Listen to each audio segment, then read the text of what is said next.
어머니, 이제 고시원으로 이사하세요. 아들의 말은 짧았습니다. 며느리가 그 옆에 나란히 서 있었습니다.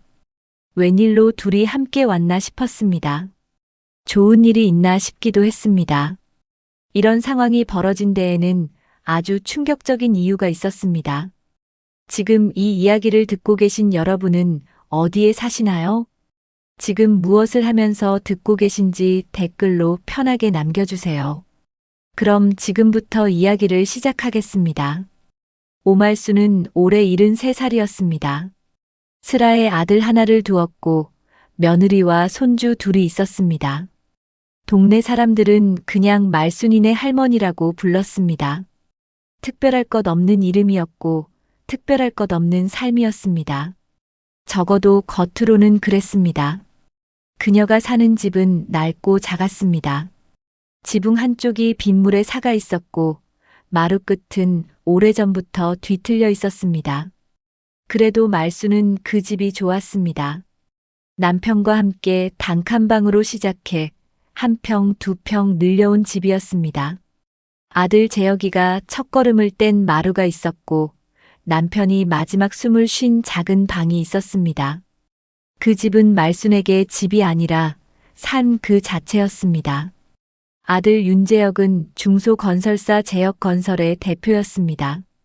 어머니 이름을 따서 지은 회사라며 처음엔 그렇게 말했습니다. 하지만 회사가 커지면서 그 말을 꺼내는 일은 점점 줄어들었습니다. 며느리 강미진은 동네에서 잘나가는 부동산 중개법인을 운영했습니다. 차림새가 반듯했고 말씨가 또렷했습니다. 그러나 시어머니 앞에서만은 늘 어딘가 먼 곳을 바라보는 눈을 하고 있었습니다. 그날은 달랐습니다. 재혁이 혼자 오는 날이 많았습니다. 그런데 그날은 미진이 함께였습니다. 말수는 빨래 바구니를 내려놓으며 생각했습니다. 무슨 좋은 소식이라도 가져왔나? 손주 학교 얘기라도 하려나? 그렇게 생각했습니다. 재혁이 먼저 입을 열었습니다. 어머니 드릴 말씀이 있어서요. 미진이 서류 봉투를 내밀었습니다. 말수는 봉투를 받아들었습니다. 서촌 2구역 재개발 시행 동의서. 날짜가 찍혀 있었습니다. 지난달이었습니다. 어머니 집이 재개발 구역에 포함됐어요. 구청 허가도 이미 났고요. 지난달. 말수는 지난달을 떠올렸습니다. 아들이 생일이라며 삼겹살을 사들고 왔던 날이었습니다. 그날 재혁은 웃으며 말했습니다.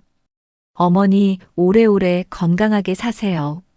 그 말을 하던 날 이미 서류엔 도장이 찍혀 있었던 것이었습니다. 미진이 핸드폰 화면을 내밀었습니다. 화면에는 근처 고시원 월세 안내가 떠 있었습니다. 저희가 미리 알아봤어요. 깨끗하고 관리도 잘 된다고 하더라고요. 혼자 지내시기엔 이런 데가 딱이실 것 같아서요. 말수는 화면을 내려다보았습니다. 보증금 없음. 월세 27만 원. 1인 전용 쪽방. 그녀는 천천히 고개를 들었습니다. 아들의 눈을 바라보았습니다. 재혁은 시선을 피했습니다. 미진은 핸드폰을 도로 집어넣었습니다. 말순이 조용히 물었습니다. 재혁아, 이 마당에서 내가 첫걸음 뗀 거 기억하니? 재혁은 대답하지 않았습니다. 서류 봉투만 만지작거렸습니다. 말수는 더 묻지 않았습니다. 빨래 바구니를 들고 안으로 들어갔습니다. 두 사람은 마당에 그대로 서 있었습니다. 그날 밤 말수는 혼자 작은 방에 앉았습니다. 서랍을 열었습니다. 낡은 통장 하나가 나왔습니다. 그 아래 사진 한 장이 있었습니다. 젊은 날의 말순과 남편이 나란히 서 있는 사진이었습니다. 두 사람 모두 웃고 있었습니다.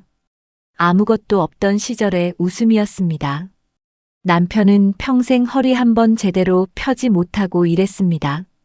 새벽에 나가 밤에 들어오는 삶을 수십 년 반복했습니다. 손마디가 굵어지고 등이 굽어도 멈추지 않았습니다. 그렇게 모은 돈이었습니다. 남편이 눈을 감던 날 말수는 그 손을 꼭 잡고 속으로 말했습니다. 영감이 평생 흘린 땀인데 나 혼자 부잣집 사모님 소리 들으며 편하게 살 수는 없다고. 당신이 고생한 만큼 나도 고생하다 가겠다고. 그리고 이 돈은 고스란히 지켜서 재혁이한테 물려주겠다고. 그것이 말순이 20년을 버텨온 이유였습니다.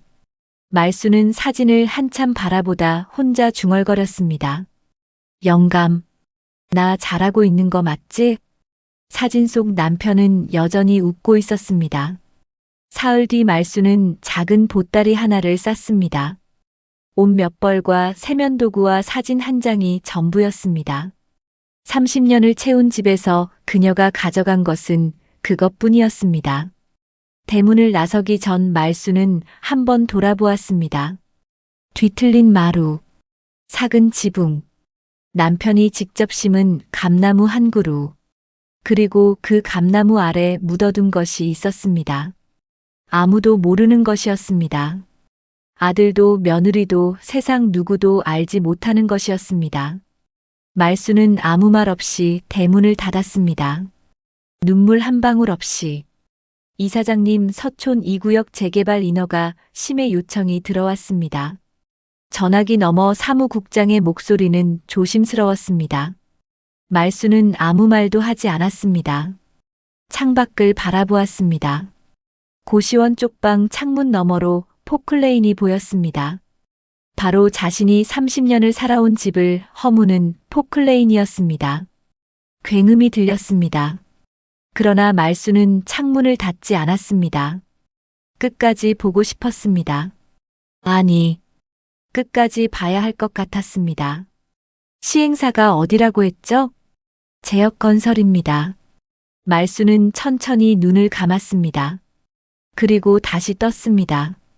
전화기를 쥔 손에 힘이 들어갔습니다. 고시원에 온 지 열흘이 지나 있었습니다. 방은 좁았습니다. 두 팔을 뻗으면 양쪽 벽에 닿았습니다. 창문은 작았고 햇볕은 하루에 2시간만 들어왔습니다. 그래도 말순은 불평하지 않았습니다. 평생 더 좁은 곳에서도 살아본 사람이었습니다. 처음 이 방에 들어오던 날을 떠올렸습니다. 관리인이 열쇠를 건네며 말했습니다. 화장실은 복도 끝에 있고 냉장고는 공용이라고 했습니다. 말순은 고개를 끄덕이며 방으로 들어갔습니다. 짐을 내려놓고 창밖을 바라보았습니다. 그때 처음으로 눈물이 날 것 같았습니다. 그러나 흘리지 않았습니다. 울 이유가 없었습니다. 아직은 아니었습니다. 다만 밤이 문제였습니다. 불을 끄면 너무 조용했습니다. 남편이 옆에 없는 조용함이었습니다. 아들이 잘하던 소리가 없는 조용함이었습니다. 복도에서 낯선 사람들의 발소리가 들렸습니다. 그 발소리가 멀어지면 다시 아무 소리도 없었습니다. 그 조용함은 말순의 가슴 한가운데를 파고들었습니다. 그럴 때마다 말순은 눈을 뜨고 천장을 바라보았습니다. 그리고 속으로 남편을 불렀습니다. 영감, 나 여기 있어. 말순은 매일 아침 일찍 일어났습니다. 세수를 하고 머리를 단정히 빗었습니다. 흐트러진 모습으로 하루를 시작하는 것은 말순의 방식이 아니었습니다. 그리고 작은 책상 앞에 앉아 서류를 펼쳤습니다. 두툼한 서류였습니다. 겉표지에는 이렇게 쓰여 있었습니다. 따뜻한 손길 재단 이사장 오말순. 세상은 그녀를 말순이네 할머니라고 불렀습니다. 그러나 이 서류 안에서 그녀는 이사장이었습니다. 20년 동안 그 두 개의 이름으로 살아왔습니다. 누구도 그 두 이름이 같은 사람의 것인 줄 몰랐습니다. 따뜻한 손길 재단은 남편이 세상을 떠나던 해에 말순이 세운 곳이었습니다. 남편은 평생 허리 한번 제대로 펴지 못하고 일했습니다. 새벽에 나가 밤에 들어오는 삶을 수십 년 반복했습니다. 손마디가 굵어지고 등이 굽어도 멈추지 않았습니다. 밥을 먹다가도 졸았고 앉아서도 잠이 들었습니다. 그렇게 평생 모은 돈이었습니다. 남편이 입원했을 때 말수는 병상 옆을 한시도 떠나지 않았습니다. 어느 날 밤 남편이 말순의 손을 잡으며 말했습니다. 여보, 나 이제 많이 힘들어. 말수는 그 손을 꼭 쥐었습니다. 아무 말도 할 수 없었습니다. 남편이 눈을 감던 날 말수는 오랫동안 그 자리에 앉아 있었습니다. 그리고 속으로 말했습니다. 영감이 평생 흘린 땀인데 나 혼자 부잣집 사모님 소리 들으며 편하게 살 수는 없다고. 당신이 고생한 만큼 나도 고생하다 가겠다고. 그리고 이 돈은 고스란히 지켜서 재혁이한테 물려주겠다고. 재단을 세운 것은 그 약속을 지키기 위해서였습니다. 돈을 불리기 위해서가 아니었습니다. 남편의 땀을 지키기 위해서였습니다. 그리고 혼자 편하게 살지 않기 위해서였습니다. 아들도 며느리도 알 필요가 없었습니다. 돈이 있다는 걸 알면 달라질 테니까. 돈이 없을 때 어떻게 대하는지. 그것이 그 사람의 진짜 모습이니까. 말수는 그렇게 믿었습니다. 그리고 20년을 기다렸습니다. 말수는 전화기를 다시 들었습니다. 서류 전부 올려주세요. 제가 직접 검토하겠습니다.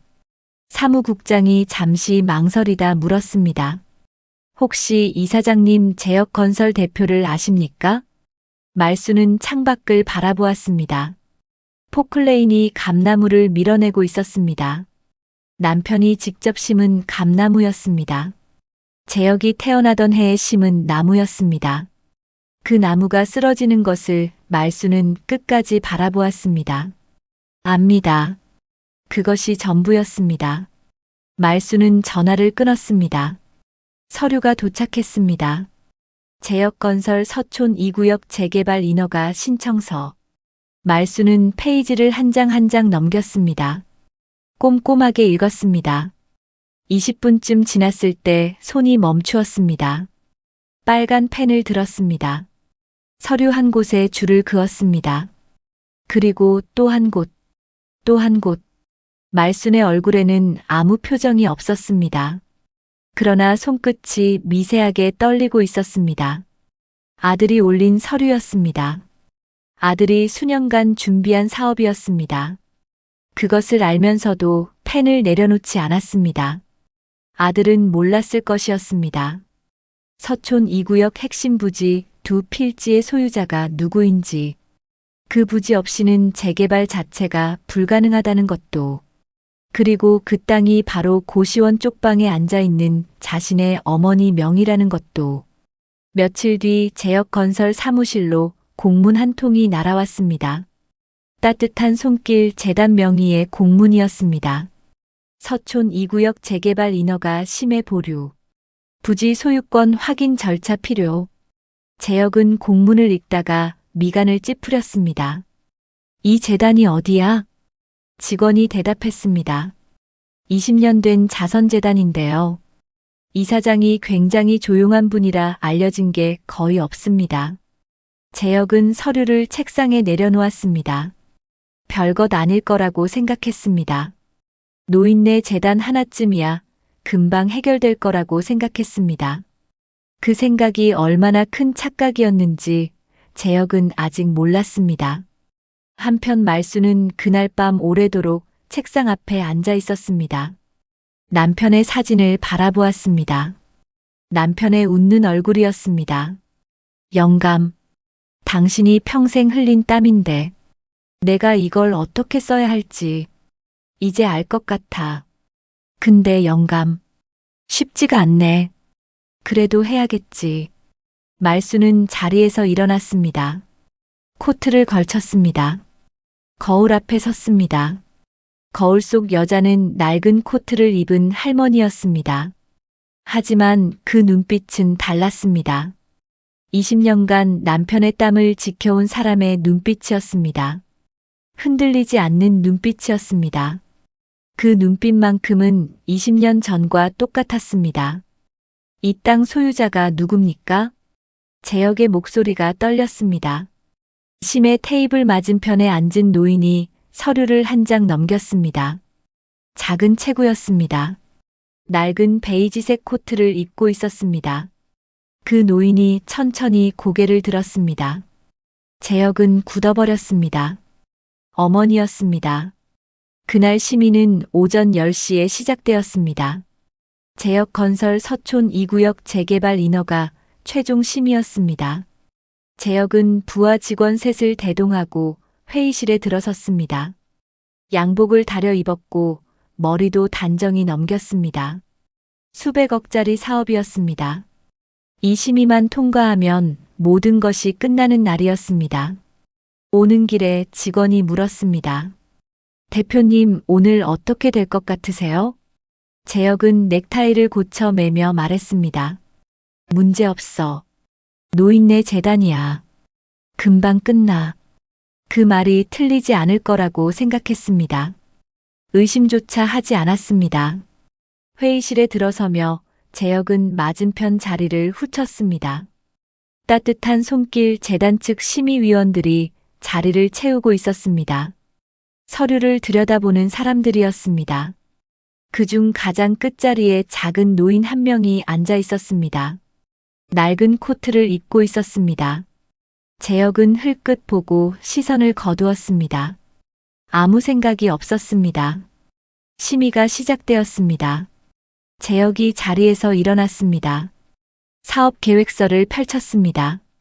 준비된 발표였습니다. 막힘이 없었습니다. 직원들이 자료를 넘기며 보조했습니다. 그때였습니다. 끝자리 노인이 손을 들었습니다. 잠깐요. 목소리가 낮고 조용했습니다. 그러나 회의실 전체가 그 한마디에 멈추었습니다. 재혁도 멈추었습니다. 서촌 2구역 214번지와 215번지. 이 두 필지 소유자 확인하셨습니까? 재혁이 직원을 바라보았습니다. 직원이 서류를 뒤적였습니다. 페이지를 넘기는 소리만 회의실에 울렸습니다. 잠시 후 직원의 얼굴이 굳었습니다. 소유자가 오말순으로 되어 있습니다. 회의실이 조용해졌습니다. 재혁은 그 이름을 듣는 순간 심장이 내려앉는 것을 느꼈습니다. 오말순. 자신의 어머니 이름이었습니다. 손이 떨렸습니다. 서류를 잡은 손이 미세하게 흔들렸습니다. 노인이 천천히 고개를 들었습니다. 재혁과 눈이 마주쳤습니다. 말순이었습니다. 고시원으로 보낸 어머니가 심의 테이블 맞은편에 앉아 있었습니다. 낡은 코트 차림 그대로였습니다. 그러나 그 눈빛은 재혁이 한 번도 본 적 없는 눈빛이었습니다. 흔들림이 없었습니다. 차갑지도 않았습니다.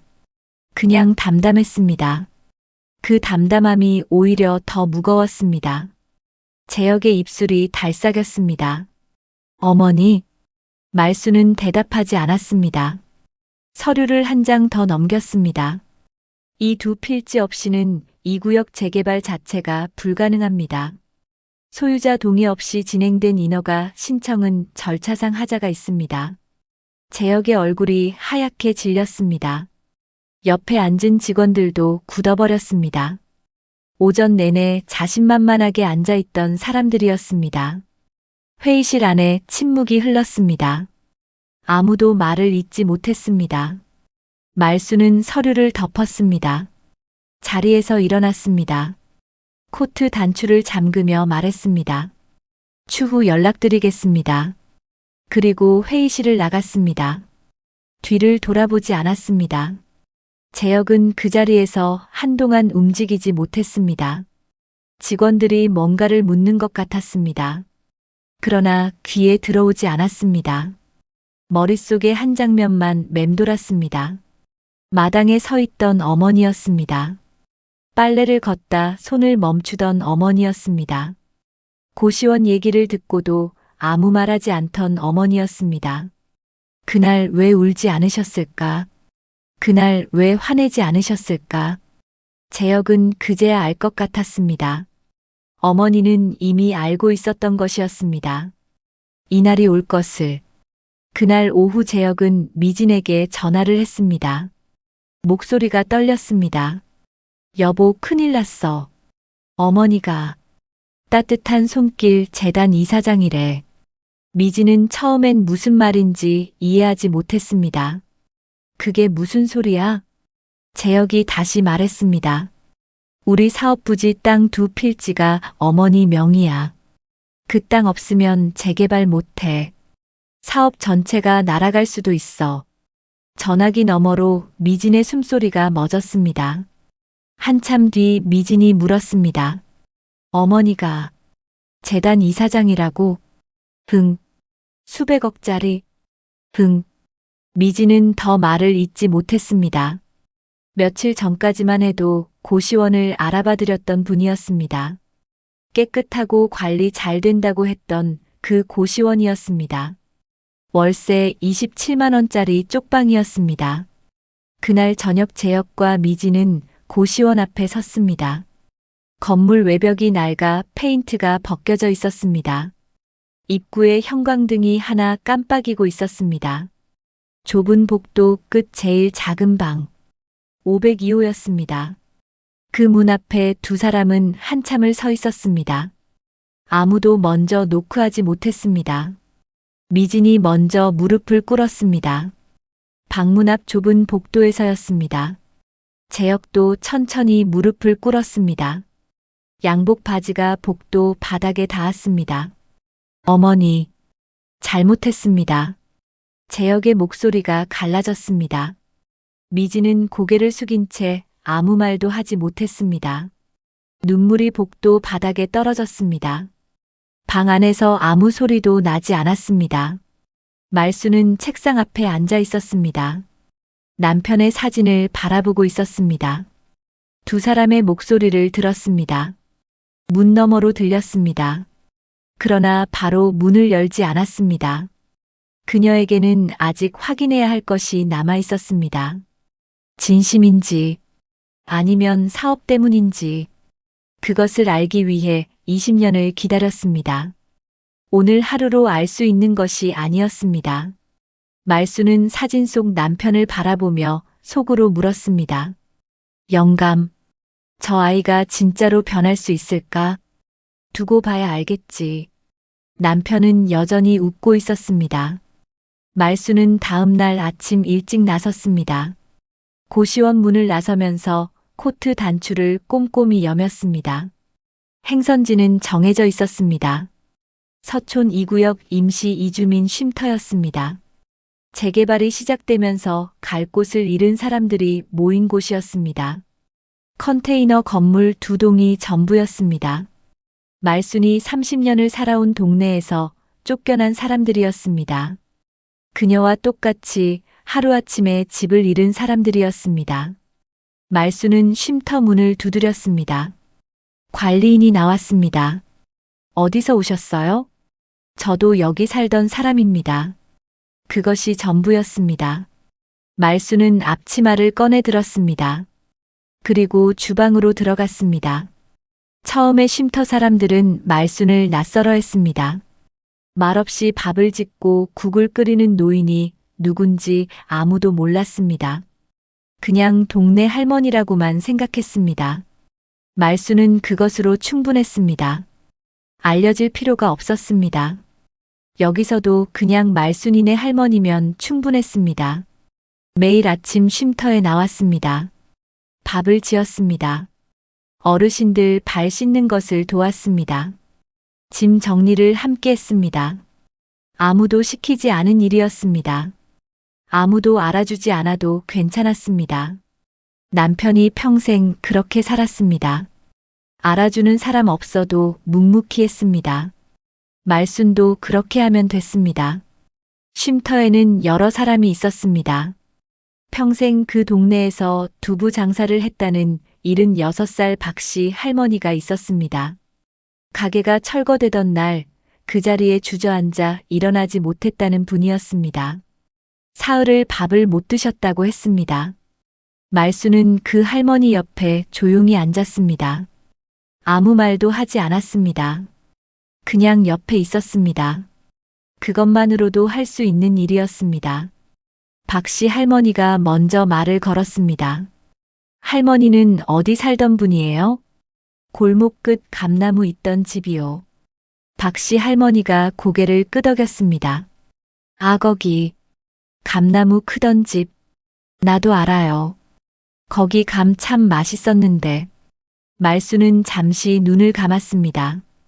그리고 다시 떴습니다. 맞아요. 남편이 심은 나무였어요. 두 사람은 한동안 말없이 앉아 있었습니다. 그것만으로도 충분했습니다. 같은 골목에서 같은 세월을 보낸 사람들이었습니다. 말이 필요하지 않았습니다. 열흘쯤 지났을 때였습니다. 쉼터 문이 열리고 낯선 두 사람이 들어왔습니다. 재혁과 미진이었습니다. 두 사람은 말순을 찾아온 것이었습니다. 고시원에 갔더니 매일 아침 어디론가 나간다고 했습니다. 관리인이 쉼터 쪽으로 가시는 것 같다고 했습니다. 수소문 끝에 찾아온 것이었습니다. 재혁은 쉼터 안으로 들어서다 멈추었습니다. 어머니가 보였습니다. 좁은 주방 안에서 앞치마를 두르고 국을 젓고 있었습니다. 허리가 굽은 할머니 옆에 나란히 서서 도마질을 하고 있었습니다. 이마에 땀이 맺혀 있었습니다. 누가 알아주는 것 같지 않았습니다. 누구에게 보여주려는 것 같지도 않았습니다. 그냥 하고 있었습니다. 재혁은 그 모습을 보는 순간 가슴 어딘가가 무너지는 것을 느꼈습니다. 수백억 재단 이사장이었습니다. 그런데 지금 쉼터 주방에서 국을 젓고 있었습니다. 아무도 알아주지 않아도, 아무 보상도 없어도 어머니는 여기 있었습니다. 미진도 말을 잃었습니다. 며칠 전까지만 해도 고시원을 알아봐 드렸던 분이었습니다. 그분이 지금 이 자리에 있었습니다. 재혁이 한 걸음 다가갔습니다. 어머니, 말순이 고개를 들었습니다. 아들을 바라보았습니다. 그리고 다시 국을 저었습니다. 밥 먹고 가라. 많이 했다. 재혁은 그 말에 눈물이 났습니다. 사업 얘기도 사과 얘기도 꺼내지 못했습니다. 그냥 주방 옆에 섰습니다. 그리고 국그릇을 들었습니다. 나르면 될 것 같았습니다. 지금 할 수 있는 일은 그것뿐이었습니다. 미지는 쉼터 안을 둘러보았습니다. 한쪽 구석에 박씨 할머니가 앉아 있었습니다. 무릎에 파스를 붙이려는데 손이 떨려서 잘 붙지 않았습니다. 몇 번을 시도하다 결국 포기하고 무릎 위에 올려두기만 했습니다. 미지는 자신도 모르게 그쪽으로 걸어갔습니다. 제가 도와드릴게요. 박씨 할머니가 올려다보았습니다. 미지는 무릎을 꿇고 파스를 천천히 붙여드렸습니다. 할머니의 무릎은 울퉁불퉁하고 차가웠습니다. 오랫동안 서서 일한 무릎이었습니다. 평생을 버텨온 무릎이었습니다. 미지는 그 무릎을 잡은 채 잠시 멈추었습니다. 이 무릎이 낯설지 않았습니다. 시어머니의 무릎과 닮아 있었습니다. 말순의 무릎도 이럴 것이었습니다. 평생을 서서 일하고 버텨온 무릎. 그 무릎 앞에 고시원을 들이밀었습니다. 월세 27만 원짜리 쪽방을 알아봤다고 당연한 듯 말했습니다. 미진의 눈에서 눈물이 흘렀습니다. 소리도 없이 흘렀습니다. 박씨 할머니가 미진의 손을 토닥였습니다. 아무 말도 하지 않았습니다. 그냥 토닥였습니다. 그 손길에 미진은 더 울었습니다. 말수는 주방에서 그 모습을 보았습니다. 며느리가 무릎을 꿇고 울고 있었습니다. 가까이 가지 않았습니다. 그냥 바라보았습니다. 말순의 손이 잠시 멈추었습니다. 그리고 다시 국을 저었습니다. 그날 재혁과 미진은 쉼터에서 저녁까지 있었습니다. 밥을 나르고 설거지를 했습니다. 누가 시켜서가 아니었습니다. 그냥 그렇게 되었습니다. 돌아가는 길에 재혁이 말순의 손을 잡았습니다. 말순은 뿌리치지 않았습니다. 어머니, 내일도 와도 됩니까? 말순은 대답하지 않았습니다. 그러나 잡힌 손을 꼭 쥐었습니다. 재혁은 그것이 답이라는 것을 알았습니다. 미진은 그 모습을 보며 다시 눈물이 났습니다. 이번에는 소리가 났습니다. 그 뒤로 재혁과 미진은 매일 쉼터에 나왔습니다. 처음엔 어색했습니다. 양복 차림의 재혁이 밥상을 나르는 모습을 보고 쉼터 어르신들이 웃기도 했습니다. 재혁도 따라 웃었습니다. 언제부터인가 그 웃음이 어색하지 않았습니다. 미진은 첫날 설거지를 하다 손톱이 부러졌습니다. 평소라면 당장 네일샵으로 달려갔을 것이었습니다. 그러나 그날은 그냥 계속했습니다. 찬물에 손을 담그며 그릇을 닦았습니다. 시어머니는 평생 이렇게 살았겠구나 싶었습니다. 아무 말 없이 그냥 계속했겠구나 싶었습니다. 하루가 지나고 이틀이 지나고 일주일이 지났습니다. 어르신들이 두 사람의 이름을 부르기 시작했습니다. 재혁 씨, 미진 씨. 그 이름이 낯설지 않게 들릴 즈음 두 사람은 조금씩 달라져 있었습니다. 스스로는 잘 몰랐습니다. 그러나 말수는 알았습니다. 멀리서 바라보고 있었습니다. 재혁은 어느 날 쉼터 관리인에게 물었습니다. 여기 가장 급한 게 뭡니까? 관리인이 잠시 생각하다 말했습니다. 지붕이요. 비만 오면 새서 어르신들이 고생이 많으십니다. 예산이 없어서 손을 못 대고 있어요. 재혁은 그날 오후 현장 직원을 불렀습니다. 회사 돈이 아니었습니다.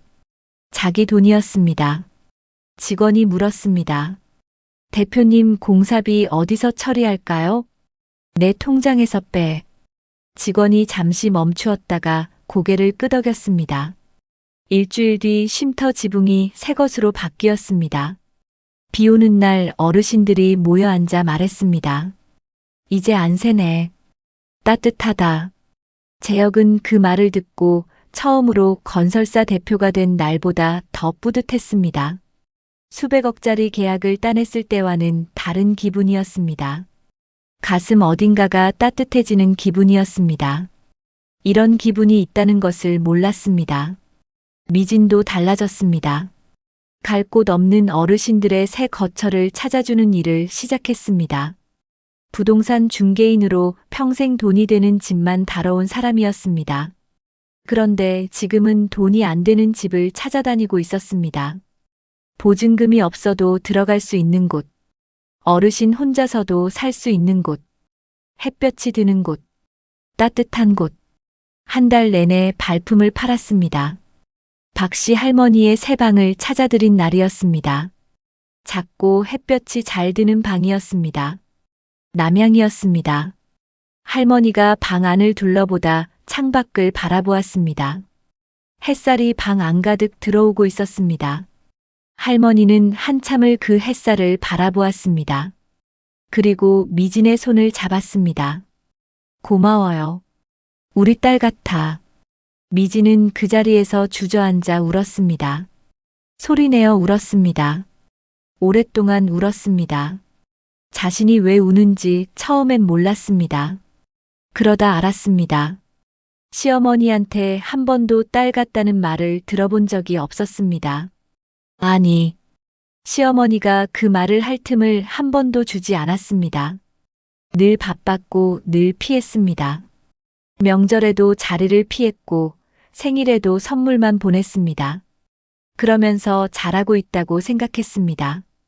그게 전부인 줄 알았습니다. 박씨 할머니가 미진의 등을 토닥였습니다. 아무 말도 하지 않았습니다. 그냥 토닥였습니다. 그 손길이 말순의 손길 같았습니다. 미진은 더 울었습니다. 말순은 그날도 쉼터에 있었습니다. 멀리서 미진이 우는 것을 보았습니다. 가까이 가지 않았습니다. 그냥 바라보았습니다. 그것으로 충분했습니다. 며느리가 스스로 깨닫는 것이었습니다. 누가 시켜서 된 것이 아니었습니다. 그것이 중요했습니다. 봄이 지나고 여름이 왔습니다. 재혁건설은 재개발 계획을 일부 수정했습니다. 원주민 임대주택 20가구를 단지 안에 따로 짓기로 했습니다. 수익이 줄어드는 결정이었습니다. 이사회에서 반대가 있었습니다. 그러나 재혁이 직접 밀어붙였습니다. 이 사업 시작할 때 없어진 집이 몇 채인지 압니까? 그 집들 있던 자리에 짓는 겁니다. 그게 맞는 겁니다. 이사회는 더 반대하지 못했습니다. 말수는 그 소식을 사무국장에게 전해 들었습니다. 아무 말도 하지 않았습니다. 그러나 그날 밤 남편 사진 앞에 오래 앉아 있었습니다. 평소보다 더 오래 앉아 있었습니다. 영감, 이제 됐어. 우리 재혁이, 이제 진짜 어른이 됐어. 말순의 눈에서 눈물이 흘렀습니다. 남편이 세상을 떠난 뒤 처음 흘리는 눈물이었습니다. 20년 만에 처음이었습니다. 참아왔던 것이 아니었습니다. 울 이유가 생긴 것이었습니다. 이제야 울 수 있었습니다. 가을이 되던 날 말수는 재혁에게 전화를 했습니다.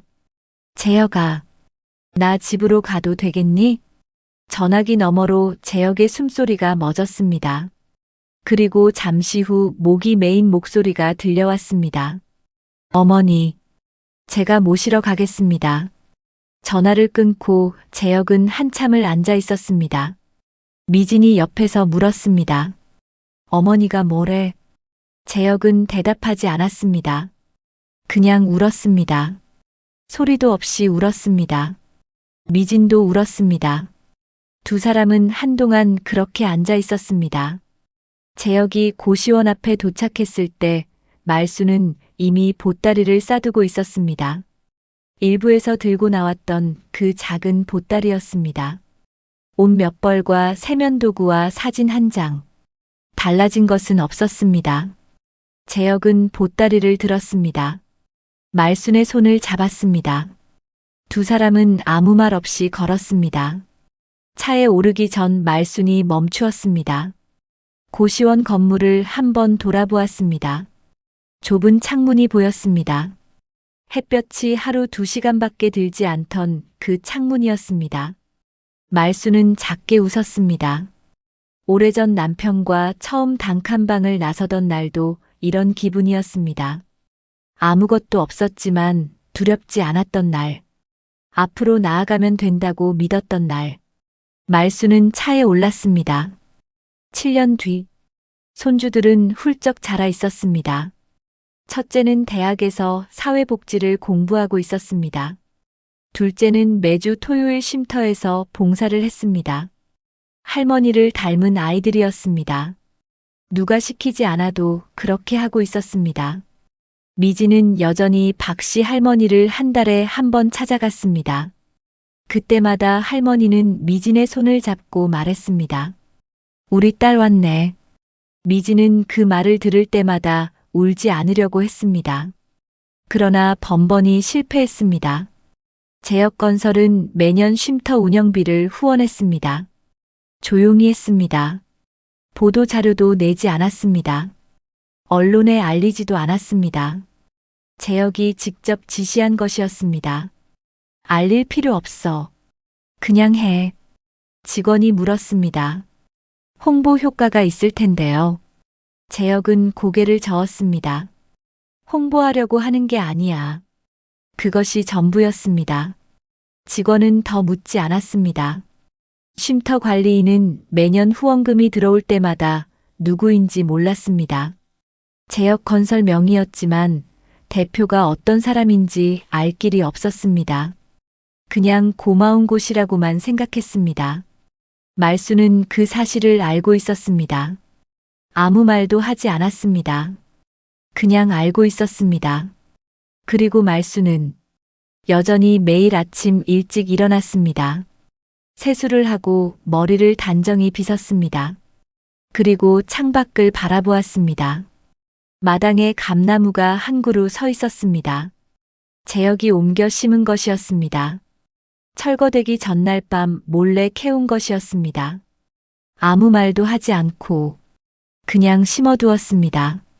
말순이 그 감나무를 처음 발견한 날 재혁에게 물었습니다. 이거 내가 심었니? 재혁은 고개를 끄덕였습니다. 아무 말도 하지 않았습니다. 말수는 감나무를 한참 바라보았습니다. 그리고 아무 말도 하지 않았습니다. 그날 밤 말수는 남편 사진 앞에 앉았습니다. 영감, 재혁이가 감나무 캐왔어. 당신이 심은 나무. 우리 아들이 지켰어. 말순의 목소리가 흔들렸습니다. 그러나 끝까지 말했습니다. 영감, 이제 다 됐어. 정말 다 됐어. 말수는 감나무를 바라보며 웃었습니다. 남편이 심은 나무였습니다. 아들이 지킨 나무였습니다. 그것으로 충분했습니다. 그것으로 충분하고도 남았습니다. 오늘 사연 어떠셨나요? 사연이 마음에 드셨다면 좋아요와 구독 눌러주세요. 여러분의 공감은 큰 힘이 됩니다. 모두의 가정에 행운이 깃들기를 바라겠습니다.